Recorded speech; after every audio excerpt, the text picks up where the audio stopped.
Hello everybody and welcome to another Beyond All Reason video. Today we are on Pools of Illis with C3b0 and Wraxell, and we're looking at one of the players here starting in the back position, moving quickly around the map in this early stage to show you Pools of Illis. We have another start position here and here. There is a pool here. This map has quite a strong tidal, so it's relatively useful. You don't see many players actually do it. Moving on down this lane, we see a couple of high ground hills with two of them having metal extractors on. Some of these, though, you can't actually access without an aircon. Meanwhile, along the top there, we see a geo point, and then that moves on to the other player's base. Now, in the middle, as we swerve on around this big pool, we can see a double metal point there with a bit of a high ground, followed by another two metal extractors here, and then in the middle there is a central geo point. As we zoom out on the map, what we'll notice is most of the fighting will generally take place along the central axis of the map here, with only raiding parties happening either side.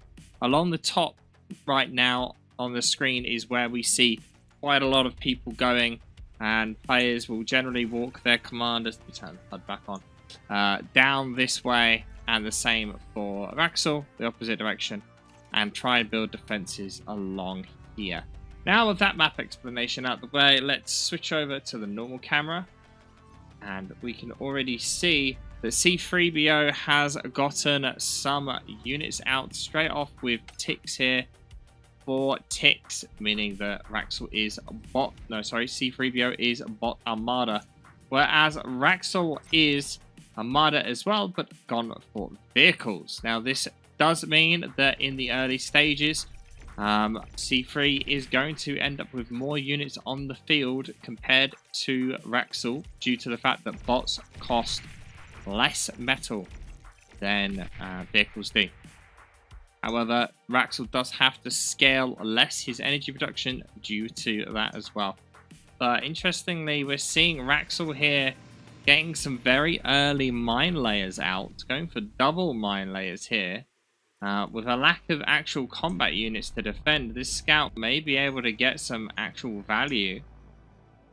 Potentially picking up a double metal extractor here as it approaches. Meanwhile, a single scout of Wraxell's has managed to get round the back of C3b0, but it's not really that valuable due to the fact that he's already got ticks there to defend. This tick at the back of Wraxell has managed to secure at least a single metal extractor for itself. Will the defending units of...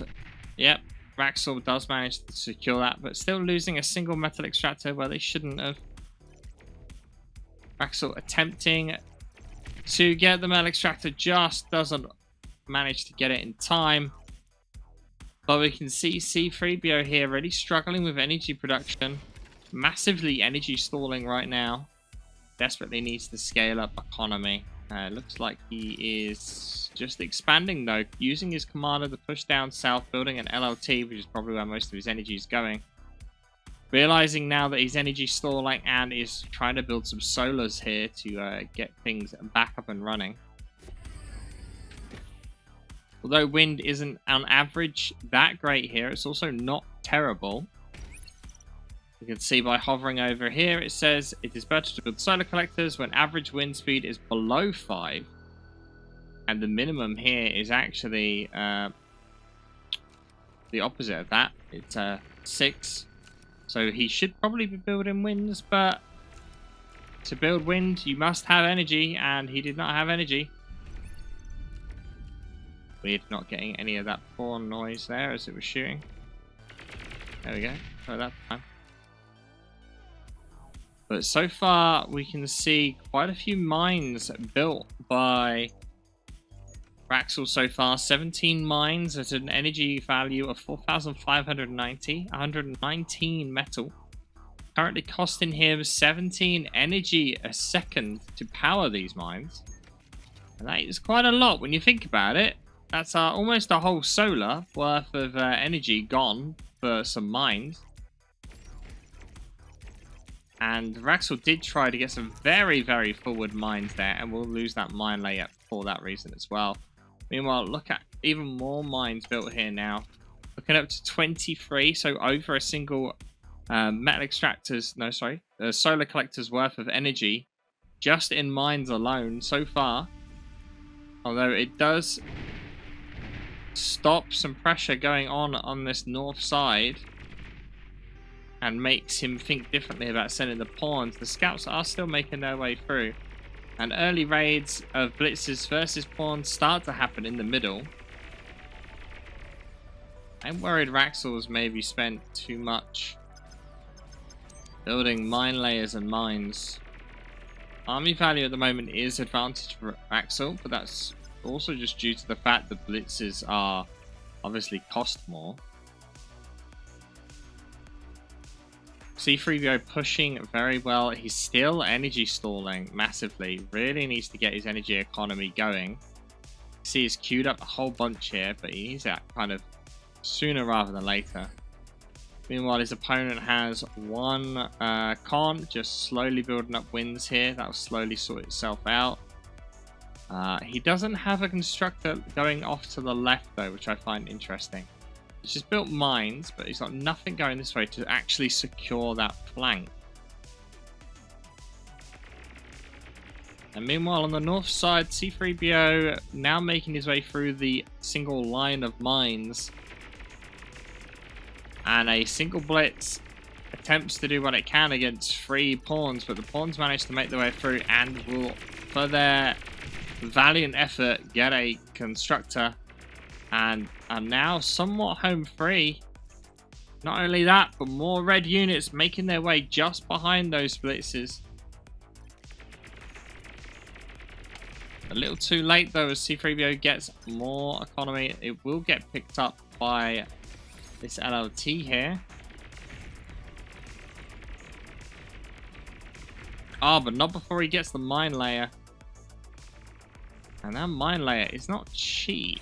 It's not super expensive. Like, with 57 metal, half the cost of a blitz, but it's 1,100 energy. It's a lot of energy to be just throwing down the drain.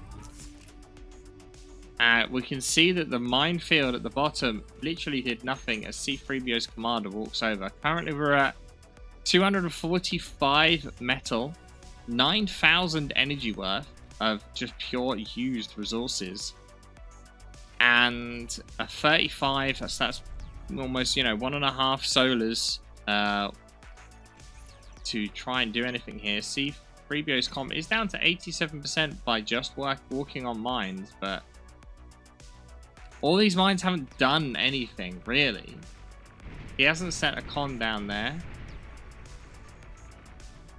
Don't know why those mines blew up.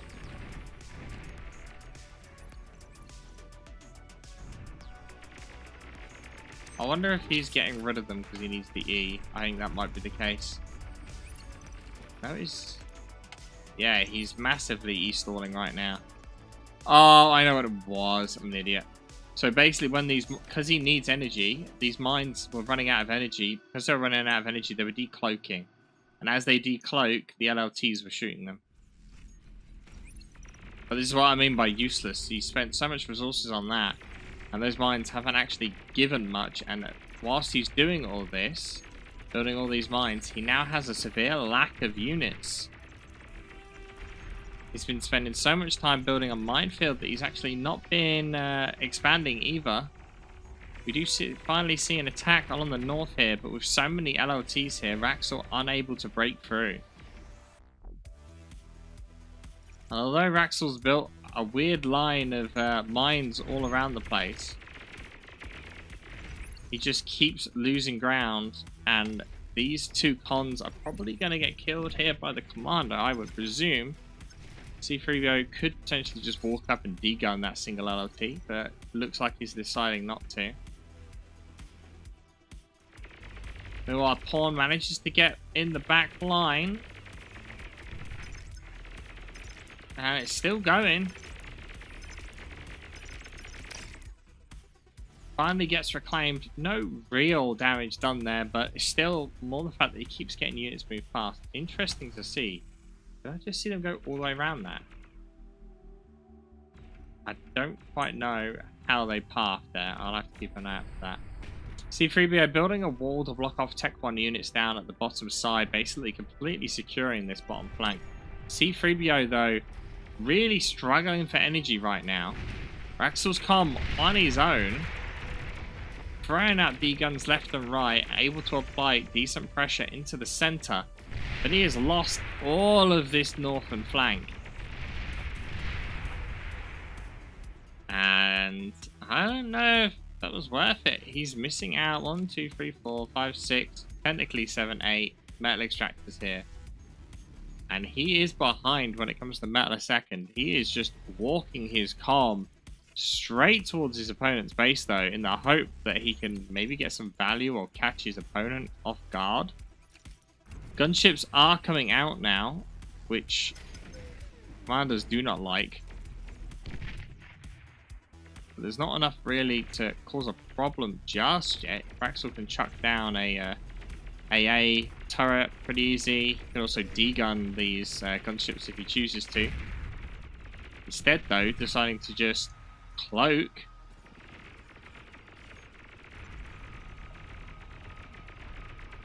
As he micros those blitzes, but those blitzes are going to die pretty quickly here. And also being directly outside the front of C3b0's base, C3b0 has plenty of time to deal with them. Wraxell also not having enough energy to even hold his cloak.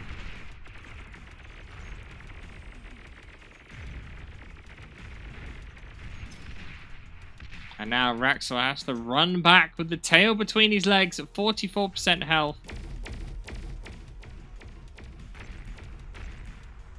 Commander's laser good enough to deal with a few pawns, especially low health ones. Blitzes are attempting to make a move just above, but now with no air support, the gunships will do a pretty good job against them. Not tremendous, but good enough. With pawn support, these guys won't really be able to make too much of a problem.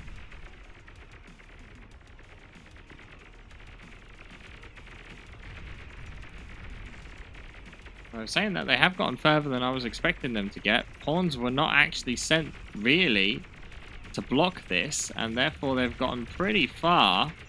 Although they are all pretty low health, so they're probably going to pop now or be eaten by the con turret. And that's 600 metal right outside the base. And interestingly enough, C3b0's commander is just sat in the water.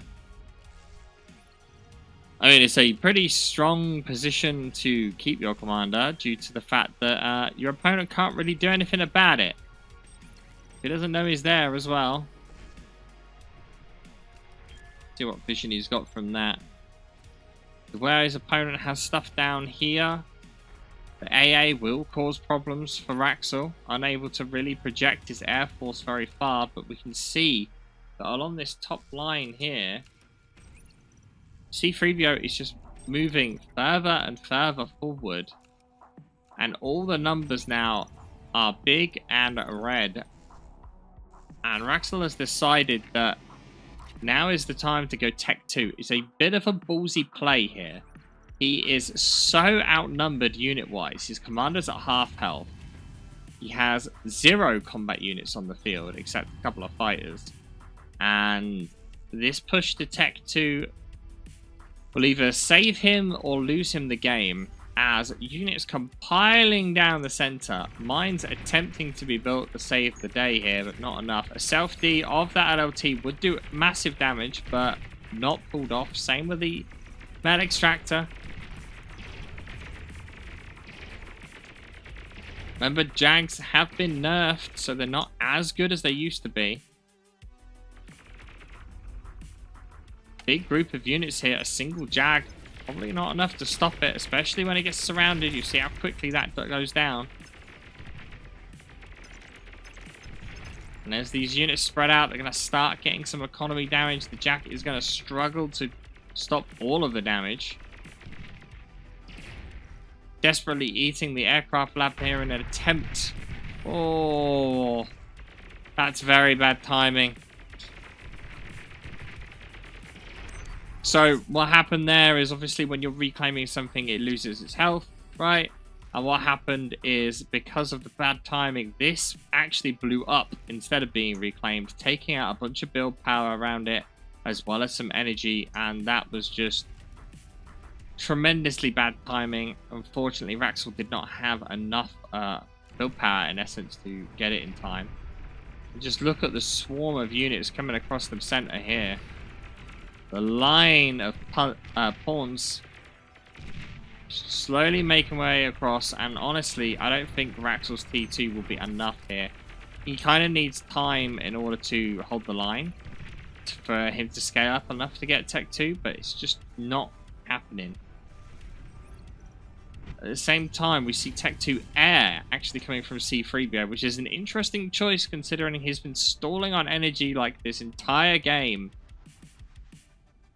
and yet decides to go air. He has full control of the map though. As we zoom out here, we can see that basically anything but that is red. 3/4 of the map is well and truly under C3b0's control. And it's just not going to go well for Wraxell at all. He needs a big play. A very big play, which I don't see it happening. He has no air control. He has no ground control. I mean, C3b0 even has these high ground mexes.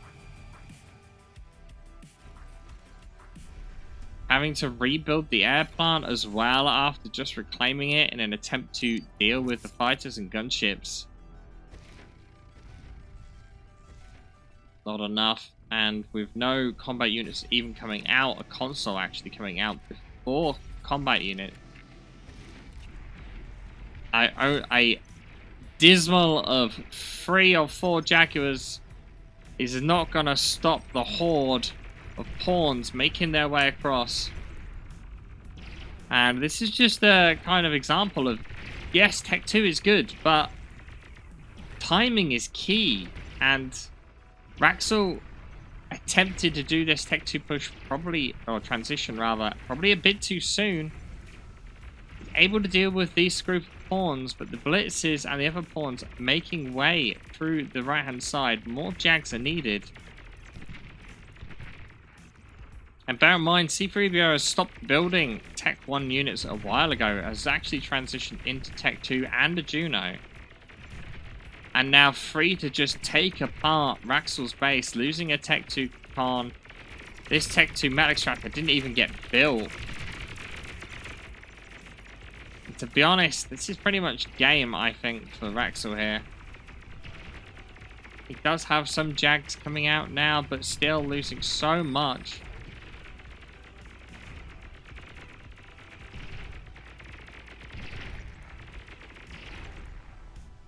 To be honest, I feel like the better play for Wraxell here would have maybe to have been build the T2 lab, get the con, and maybe a couple of consoles, and then reclaim it. Get a Tech 1 lab out, keep pumping out units. Tanks would do a decent job against the pawns, or even you could go Centurions while you build up the economy, the Tech 2. And he could have done that with a lot less cost than trying to build Jags whilst building up his economy and then moved on. But because he went straight into Tech 2 units, he just didn't have the metal or energy production in order to get any of this done.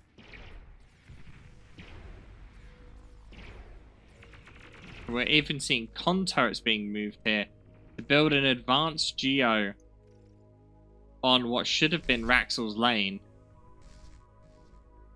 That's just ridiculous. And about to lose that console as well. Not only that, but yeah, he just has nothing to deal with it. Now, if he was Cortex, he could build shurikens, but I don't know how much shurikens would do with that little air superiority. Con turret's desperately trying to be built here to use some of the metal that he does have, but he's just losing more and more. That was the only Tech 2 metal extractor he had. and not actually using these to reclaim the things, slowly whittling down the base, just taking more and more damage. To be honest, at this point, I feel like Wraxell has given up.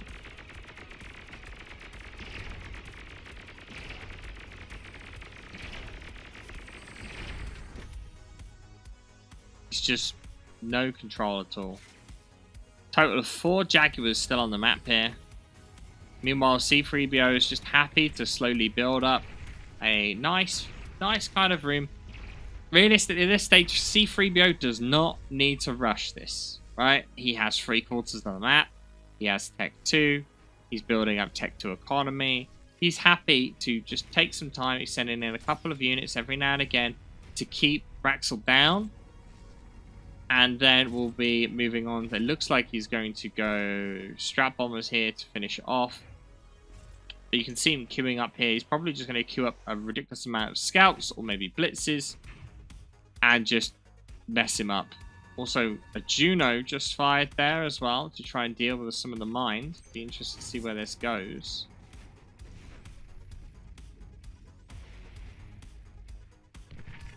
Gets rid of the radar.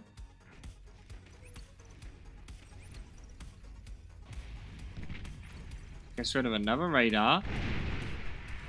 I would be amazed to see if he does this specifically to clear out radar for his bomber wave. Very rarely do you ever see that. You know, 1v1 kind of maybe makes sense. As we look at Wraxell right now, he does have very little radar vision. Bombers would be able to get to here before being even spotted. So it gives him very little time for the fighters to react. And here come the bombers.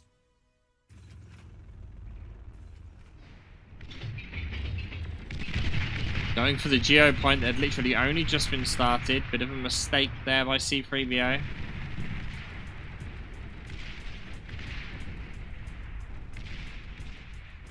Does look like 2 may get killed before they drop their bombs, but there's the other 2 coming in. Only one of them gets to drop the bombs. Getting a single epoxy windmill. Not really anything of worth there. Huh. Look how many tanks though are coming off this production line.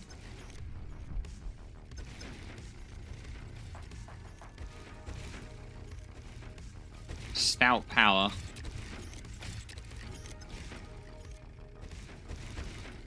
I mean, he could probably build them quicker if he only had 2, but still, it's ridiculous. More Strat Bombers also coming out from C3b0 here. A lot more. Quantity of 9, technically 10 now. Meanwhile, but a few units from Wraxell. A single bull here in an attempt to try and stop some units breaking through, but it's little too late. He still has nothing. I think all he has is that bull, I think. He has some fights. Oh, he's got a Jag out now as well. And as the airwave comes in, so do the Strat Bombers. Going for a spread amount of damage all across the area to get build power and energy. What a beautiful bombing run. As they come back round. Thinking that Wraxell actually has a lot more than he does. You know what? To be fair to Wraxell, look how long Wraxell has stuck this game out. Only now Wraxell calls the GG after losing pretty much everything as the stout wave was about to make its appearance. Fair play, Wraxell. Thank you all for watching. I hope this kind of one shows you that, you know, Tech 2 isn't always the answer. Anyway, I'll see you all next time.